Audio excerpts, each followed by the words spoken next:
샬롬, 여러분 안녕하세요. 작교입니다. 지난 한 주간도 신실하신 하나님의 은혜 안에서 평안하셨나요?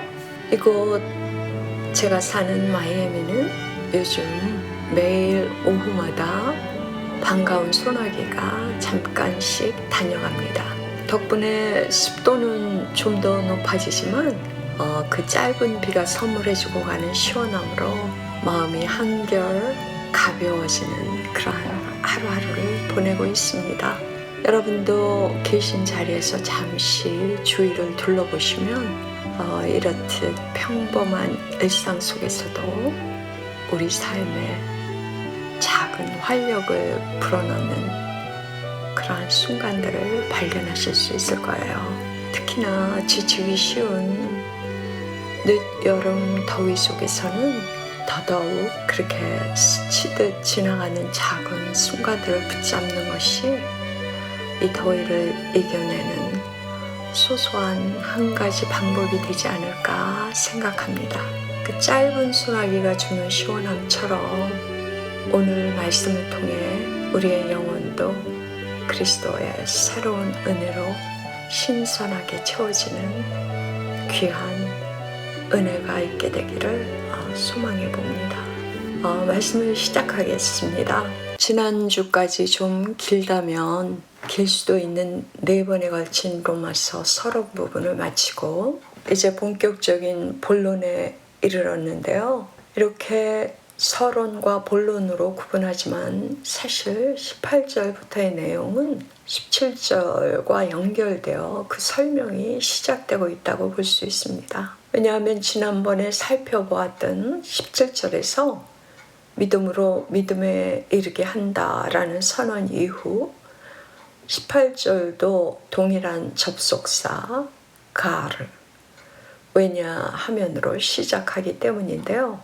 그래서 그 흐름을 다시 한번 짚어보면 16절에 어떻게 복음이 모든 믿는 자에게 구원을 줄 수 있는가에 대한 답처럼 17절이 이어지고 있죠. 복음에는 하나님의 의가 나타나서 믿음으로 믿음에 이르게 하기 때문이라고 이렇게 이어집니다. 그리고 18절이 다시 왜냐하면으로 시작해서 왜 인간에게 이 의가 반드시 필요한가라는 그러한 설명으로 이어지고 있다는 것을 알 수 있습니다. 이제 1장 18절부터 3장 20절까지의 말씀의 핵심은 타락한 인간의 실체를 드러내고 하나님 앞에서 죄인으로 폭로된 우리의 운명이 무엇인지, 그리고 도대체 왜 그 선하신 하나님께서 주신 율법의 행위로도 인간은 의롭게 되지 못하는 것인가에 대한 구체적인 그 이유가 설명되고 있습니다. 여러분, 여기서부터 나열되는 죄와 그 구체적 죄성들을 읽으면서 한 가지 우리가 오해가 없도록 주의해야 할 것이 있는데요. 이건 나는 이 목록에서, 이 죄의 목록에서 100% 자유롭지는 못하지만 그래도 이 정도면 꽤 괜찮은 편이네, 그런 착각입니다. 사도가 이 짧지 않은 지면을 할애해서 죄를 열거하며 기술한 목적이 단지 죄가 무엇인지를 분별하는 기준, 우리를 각성케 하는 어떤 교훈적 지침을 주기 위함이었을까요? 아니었을 것입니다. 그의 의도는 분명합니다. 이 말씀은 그보다 훨씬 본질적인 메시지를 담고 있다고 볼 수 있습니다. 곧 너는 왜 그런 죄를 지을 수밖에 없는 존재인가? 다시 말해 너는 누구인가? 라는 인간 존재의 실체를 드러내는 것입니다. 그것은 온 인류, 곧 바울 자신까지도 포함한 모든 인류 중에 단 한 사람도 이 목록에서 자유롭지 못한 죄인이라는 사실을 폭로하고 있는 고발장입니다. 따라서 이 말씀은 무엇을 하지 말라는 차원의 윤리적 교훈이 아니라 우리가 어떤 존재인가를 폭로함으로써 오직 하나님의 의만이 우리를 살릴 수 있음을 보여주시는 말씀입니다. 오래전이긴 하지만 어느 분의 말 가운데 제가 깊이 공감했던 그러한 부분이 있었는데요. 죄를 지었기 때문에 죄인이 되는 것이 아니라 죄인이기 때문에 죄를 짓는다라는 이런 말이었어요. 이 단순한 한 문장에서 원인과 결과를 그 순서를 어떻게 두느냐에 따라 그 의미가 완전히 달라지는 것을 보게 됩니다. 여러분은 어디에 속하십니까? 죄를 지었기에 죄인입니까? 아니면 죄인이기에 죄를 짓는 것입니까? 성경은 분명히 말합니다. 우리는 본질적으로 죄인이기 때문에 죄를 짓는 자들이라고요. 하지만 오늘날 많은 이들이 여전히 스스로를 착각하고 있습니다. 내가 조금 더 노력하면 내 안에도 충분한 가능성이 있다고 믿는 것이죠. 심지어 수많은 설교자들조차 인간의 그러한 가능성을 부추기며 그것을 또한 성도가 지향해야 할 믿음인 것처럼 미화합니다. 그러나 그것은 거짓된 위로요, 매우 위험한 착각이라는 생각입니다. 성경은 우리 안에 어떤 가능성이 있다고 말하지 않습니다. 성경은 우리 안에는 전혀 소망이 없다고 폭로하며 오직 하나님의 의만이 우리를 살리신다고 선포합니다. 이것이 진리입니다. 사도는 이같이 기술하면서 마치 검사가 법정에서 죄인을 신문하듯 1장 18절부터 3장 20절까지를 이어가고 있습니다. 그는 유대인뿐 아니라 이방인의 죄까지 곧 모든 인류의 죄를 아주 적나라하게 폭로합니다. 그리고 사도는 이 같은 결론으로 못을 받고 있지요. 온 인류가 다 하나님의 진노 아래 놓인 죄인일 뿐이다.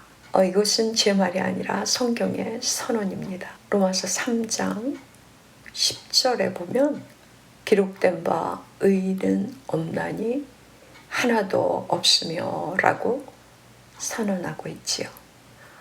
여기서 말하는 온 인류란 당시 사람들만이 아니라 과거와 현재 그리고 미래에 이르는 모든 세대, 모든 사람을 포함하고 있습니다. 그렇다면 바울은 왜 거의 이 3장에 걸친 이런 인간의 죄를 이렇게 길게 나열했을까요?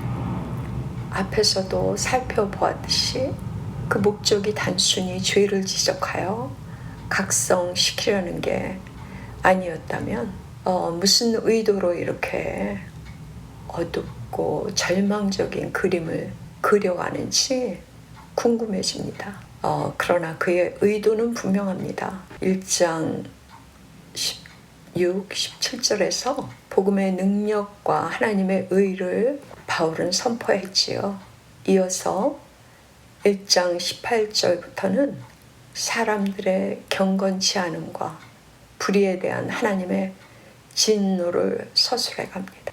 그리고 2장과 3장 초입까지 그 죄악의 실상을 낱낱이 드러낸 후 마침내 3장 20절에서 이런 결론을 내리고 있습니다. 그러므로 율법의 행위로는 하나님 앞에서 의롭다 하심을 얻을 육체가 없나니 율법으로는 죄를 깨달음이라. 곧 앞서 나열된 모든 죄 앞에 인류 전체가 저촉이 되므로 그 어느 누구도 하나님의 거룩한 율법의 요구를 만족시킬 수 없다는 것입니다. 그 완전한 의를 제시할 인간은 우주 공간에는 존재하지 않는다는 절망의 선언이죠. 그러나 바울은 이 어두운 절망의 진단 위에서 곧바로 3장 21절의 전환을 선포하고 있습니다. 그러나 이제는 이 위대한 전환으로 우리를 이끌어 하나님께서 창세전부터 준비하신 하나님의 그 의 앞에 우리를 세우고 있습니다. 바로 이 의에 이르도록 하는 것이 사도 바울의 의도였습니다. 사도가 죄를 낱낱이 고발한 목적이 결코 우리를 대책 없는 진노의 심판 아래로 몰아가기 위함이 아니었습니다. 오히려 그러나 이제는이라는 위대한 전환점, 유일하신 소망이신 하나님의 의로 우리를 인도하기 위한 것이었습니다. 여러분, 바울이 긴 지면을 할애해 죄를 고발한 이유는 우리를 낙심시키려는 것이 아니었습니다. 우리의 죄를 직면하게 하되 그 절망의 끝에서 오직 하나님의 의만이 우리의 소망임을 보게 하기 위함이었습니다. 우리가 여기까지 바울의 말을 신중하게 받아들이고 또 이해했으며 그 이해한 결과로 죄인된 나의 본성적 자아를 가지고는 결코 거룩한 율법의 요구를 만족시킬 수 없는 자임을 인정하게 되었다면, 그러나 이제는이라는 이 말보다 더 복되고 놀라운 말은 없을 것이라고 생각됩니다. 그리고 이것이 바로 그리스도인이라는 정체성을 가늠하는 기준이 될 것이라는 생각입니다. 우리가 비록 삶 속에서 늘 실패하지요. 우리의 결단으로는 결코 순종의 삶을 살아내지 못하는 그러한 자들이라 할지라도, 그럼에도 불구하고 그러나 이제는 이라고 담대히 외칠 수 있다면 그것이 그리스도인의 참된 표지가 될 것이라는 생각입니다. 왜냐하면 우리의 어떤 자격이나 공로가 아닌, 그러나 이제는 이라는 하나님의 이 멋진 반전이 만들어낸 은혜 안에 우리가 서 있기 때문입니다. 우리를 굳게 세우는 이 의의 소망을 붙잡고 풍성한 감사로 촘촘히 오늘 하루도 채워가시고 또 앞으로의 한 주간도 그런 시간이 되시기를 간절히 바라며 오늘은 여기까지 나누겠습니다. 다음 주에 새로운 영상으로 다시 뵙겠습니다. 그동안도 하나님의 신실하신 풍성한 은혜 안에서 여러분 평안하십시오. 감사합니다.